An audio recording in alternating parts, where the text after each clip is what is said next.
శిశువుపై లైంగిక దాడి చేసి నిందితుడిని కఠినంగా శిక్షిస్తామన్నారు మంత్రి గుమ్మడి సంధ్యారాణి. విజయనగరం ఆసుపత్రిలో బాధిత కుటుంబాన్ని మంత్రి పరామర్శించారు. కుటుంబాన్ని అన్ని విధాలా ఆదుకుంటామని వారికి ధైర్యం చెప్పారు మంత్రి. కానీ నిందితుడికి బెయిల్ రాకుండా లాయర్కు సహకరించారు మంత్రి. అయితే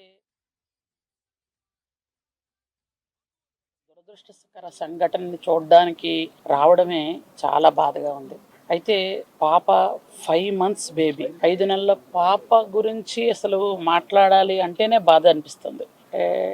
ఎంత రాక్షసుడు, ఎంత మానవ మృగం అనేది, మానవత్వం ఏమైపోయిందా అని బాధ అనిపిస్తుంది. ఇంత రాక్షసత్వంగా, ఇంత కర్కశంగా ఎలా ఉన్నారు అనేది అర్థం అవట్లేదు.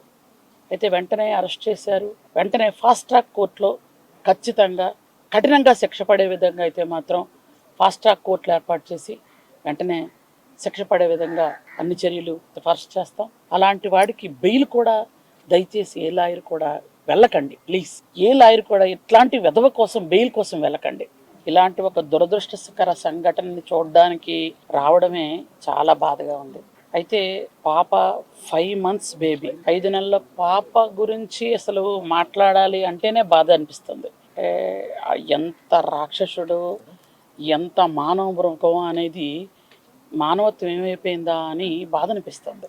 ఇంత రాక్షసత్వంగా, ఇంత కర్కశంగా ఎలా ఉన్నారు అన్నది అర్థం అవట్లేదు. అయితే వెంటనే